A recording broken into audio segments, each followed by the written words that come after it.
We provide hundreds of millions of dollars of aid to the Egyptian government and the Egyptian people. I want to make sure it's a good investment. I want to understand what we're investing in. Egypt does face a serious threat from terrorism, but the unprecedented human rights abuses and political repression practiced by the government since 2013 is fanning the flames rather than putting them out. A World Bank report in 2014 said it clearly. Economic policies in Egypt are not focused on promoting the emergence of fast-growing, high-productivity private sector companies that would generate jobs. Instead, and I'm quoting here, they have worked to preserve insider privileges, leading to growth in sectors that are not labor-intensive. For a long time, economic policies have been skewed toward protecting the privileges of a few, the cronies of the regime. In the Sisi era, it's even fewer than that. It's really, the economic policies are for the benefit of Sisi's own constituency, the military itself. We're seeing a real change in laws, regulations, etc.,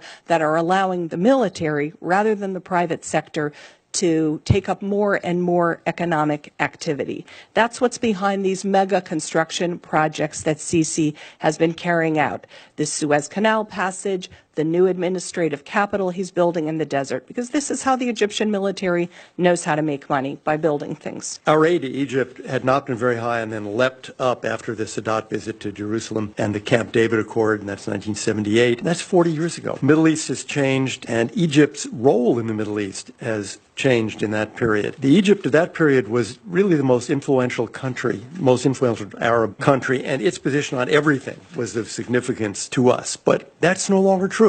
Egypt has no role of significance when it comes to the conflict in Yemen or in Iraq or in Syria, nor really on the Israeli-Palestinian conflict itself. Egypt's weight in the region has really declined. The Egyptian military is actually spending huge amounts of money enhancing their conventional capability. In February 2015, they purchased 24 Dassault Rafale multi-role fighters, a frigate, and missiles from France. And that was a deal worth nearly $6 billion. 2014, they bought four naval corvettes from France. That was $1.35 billion. Fall of 2015, 2 Mistral helicopter carriers from France. Large purchases from Russia. How do purchases like an anti-ballistic missile system from Russia and advanced combat jets really combat terrorist groups like ISIS? How do submarines? Yet Egypt just last week received the first of 4 German-made attack submarines. Total cost €1.4 billion.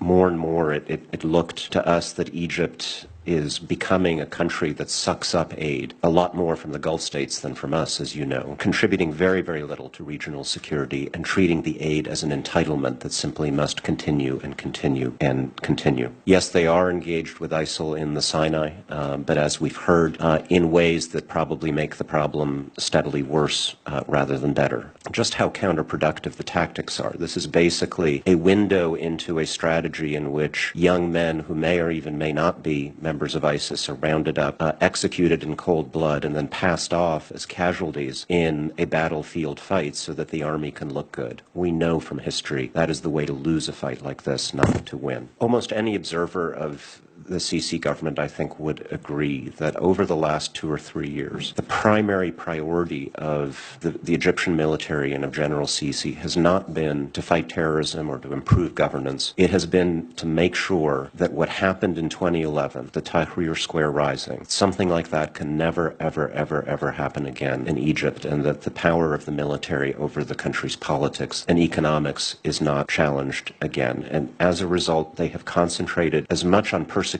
their political opponents, peaceful protesters, independent NGOs, the very people in the country who are most likely to despise jihadism, as it has on hunting down terrorists. My job was talking to authoritarian governments around the world, and I have to say the meetings with the government of Egypt were amongst the least productive and most unpleasant. A lot of governments around the world that do things we don't like, but you can have a thoughtful, intelligent conversation where you're talking to somebody who you feel like they've got the best interest of their country in mind, but they have a different vision for how to achieve them. And in the case of Egypt, it's just angry, rude denial of all problems, and how dare you, U.S. government official, raise these things with us, and where's our money? Thank you very much. Goodbye.